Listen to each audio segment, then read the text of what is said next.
Hello, humans and pets. Today, we are going to be making food. There you go. So today, one of my favorite things that I used to eat for breakfast every morning, anyone who knows me that worked with me, every morning I'd make a 12-egg frittata, and I would cut it in fours, and I would have it to go to work with. So being that we cooked some delicious pork chops yesterday, go back and watch that video when it pops up. We decided that one of my frittatas, I would put, and the good thing about this recipe is you can put whatever you want to put in it, or whatever you have. So a lot of times if I cooked on the grill, I would end up using some of the leftovers, and I would make it out of whatever we had available. Speaking of cooking on the grill, we were confused when we did it yesterday. Here, you guys see it. We were confused when we were cooking on the smoker for the first time yesterday, because we really didn't see any smoke out of there, and I couldn't understand, how do you have such a good smoke ring on your meat but yet not really have a lot of flavor? So after we ate the rest of our supper and we thought about it for a little while, sorry about the dog, my neighbor's dog's barking, so they got to talk to each other. I actually ate a piece of chicken that I cooked in the oven the day before, and then I went back to the pork, and there was a really nice smoky flavor that, I don't know, I was so distraught with the way the cook went the other day. So long story short, we cleaned out the hopper. We're gonna use a new thing. We're gonna try the same Kingsford. We have another jug of Kingsford. I mean a brand new one. We're gonna open that up. We're gonna fire up the thing. We're gonna try to cook this frittata on the Char-Griller, which I have never done. This I've made in the oven a bunch of times. Yes. But so we're gonna get right to it. Ryan's gonna start with it. I'm gonna start with it. So basically, we started with 12 eggs. Just scrambled them up real quick. Can't really see it. All right, so I'll grab the thing, but that's all right. So we have the 12 eggs. I'll do my best not to make everybody dizzy. So we got the 12 eggs, and I just scrambled them up real quick. So the seasoning that he had is the salt. Is what we put on, like, the meat? Correct. So it's the salt, pepper, and then it's garlic powder and onion powder. Correct. Yep. So you just gonna season it as much as you want to put in. Again, this is going to be 100% to your taste. I like it, so I'm going to put it there, I think. You put whatever seasoning you want in it. And today, we're going to end up adding, we have some onions that we just diced up real quick. That's one whole onion that we diced up. And we have some leftover pork chop. We have more than that, but we have some of that we're going to throw in there. Oh, we're going to put the pork chop next? Yes. Well, or you can put the and we actually had some frozen spinach. Normally, I like to put in some diced up peppers, and I put in some,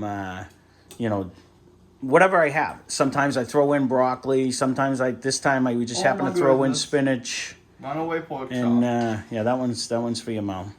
So as a fun little additive in the. And just throw in as much as that. You still got to stir it, remember. Why don't you throw the rest of them in there, too? Onion? Use your fingers. It ain't going to hurt you. Okay. And so in my cast iron pan, I don't know if we made mention of it yesterday. So the pork fat that I had cut off of the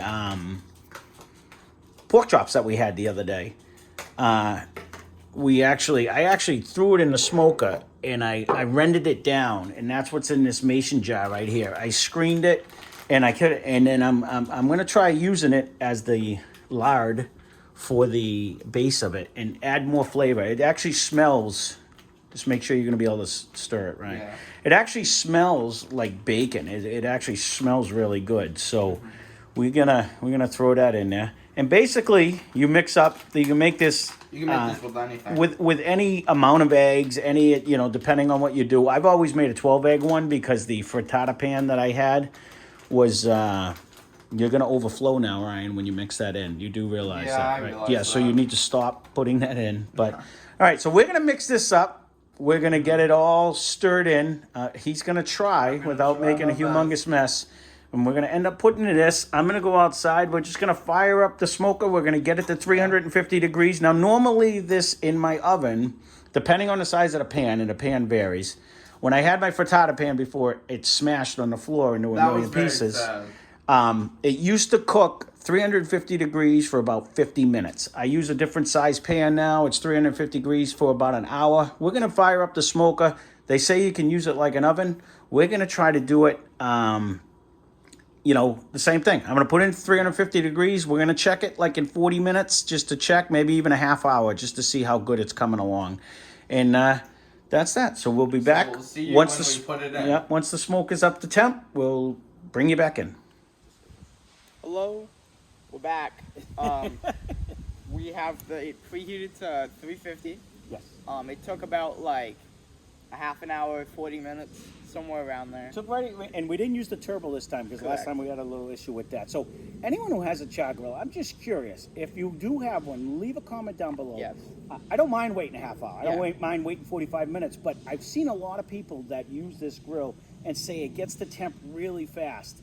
And then it holds it really well. And wait, it has held it. So it held got it up to really 350. It's at there right now. It was smoking quite a bit when we started it. Now it kind of mellowed out a little bit. But just let me know, is that the normal time frame? If you do have one, is it usually 30 minutes till it gets up to temp? Or, I don't mind waiting, but I'm just trying to plan my cooks around it. So, all right. So what we did was we took that mixture that Ryan had. We figured it was going to be an explosion, so we stopped. Right. Stuff. We poured that on the bottom. All I did was shred some sharp cheddar cheese, and I had some bagged mozzarella cheese. I laid it so it looks like that in the pan. I'm assuming you can see it. I hope so. And all we're going to do is throw it on there. We're going to keep an eye on it. It's at 350. Normally, I will bake something this size, 350, approximately an hour. We're going to try it on a griller. We're going to see what it comes down to. So we're throwing her in. It does have a smoke. Set a timer for an hour. Set a timer for an hour. I'm going to put it right in the middle there. And we'll see what it does. We'll hope it comes out good. It is smoking, but there you go. We'll see you in a bit.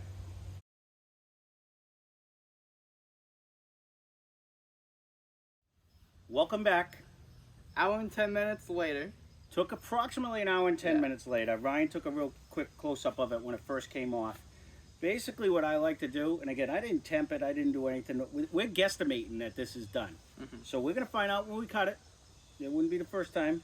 But I basically like it when the whole top, you'll see it sunken in as it's cooking.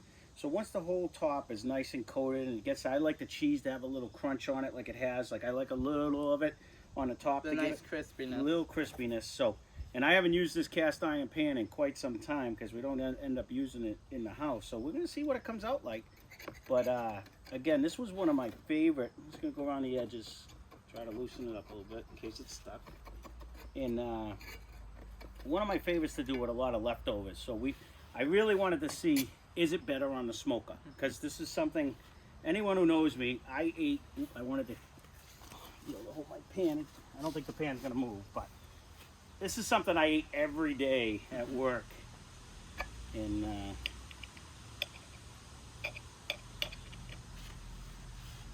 usually I cut it in fours. You want just do it like this I don't today. want that much.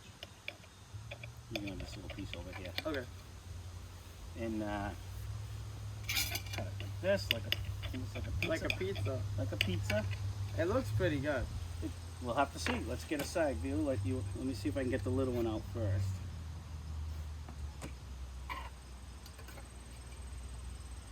He put all of the spinach in it today, so there's a little more spinach than I normally put in. Here you go. So we got the egg, we got the cheese, the spinach, the pork. It looks pretty yummy. How does your piece show pretty? Yeah. Let me see. I like the spinach in this anyways. I do as well. If you don't like the spinach, then don't put it in. No, the good thing about this recipe is, quite frankly, you use whatever you like.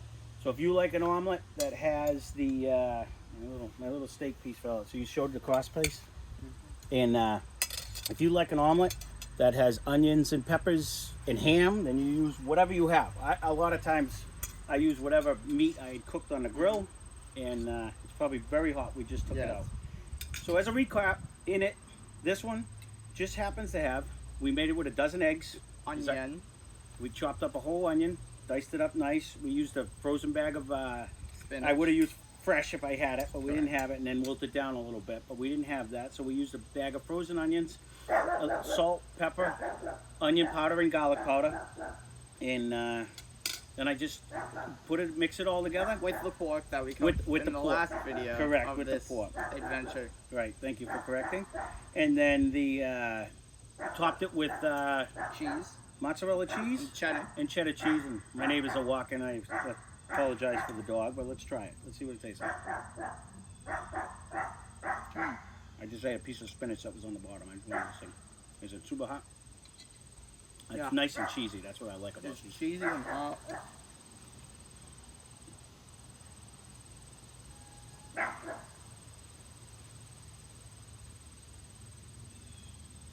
Now, the last time I said I didn't taste the smoke, I want to take a couple bites.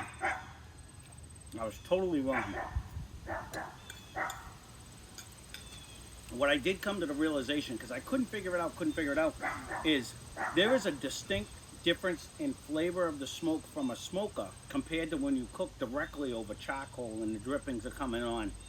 And it didn't dawn on me until I really thought about it last night, because there was no way the meat could have a nice smoky smoke ring and not have the smoky flavor. And it really did. When I ate something plain, I could really tell the difference. What do you think? I think it's delicious. Hot. Do you think it's better than when I cooked it inside? That's the big question. Yeah. I think that little element of smoke that you do get from it, I think it came in it came in nice. I really do like and then that. the pork fat stuff. Yeah, that almost might be the secret ingredient. charm. And again, I figured I would try it. People call it pork tallow. People call the beef tallow, pork tallow. It's all the craze right now. I figured I would try it, and really, it does add a whole. It really, to element. me, it tastes almost. It smells like bacon when you actually smell it. And I mainly did it because I wasn't sure if the pan was gonna, stuff it wasn't gonna stick to it. So it actually did its job. Nothing stuck to it, and this is delicious. So give it a try if you want. So if you liked what you saw, hit that like button. Hit that subscribe button if you want to see more cooks. We're going to try to use this a lot because I really want to put it to the test and see if this is actually better than my oven. So thanks for watching, and hope you enjoyed the video.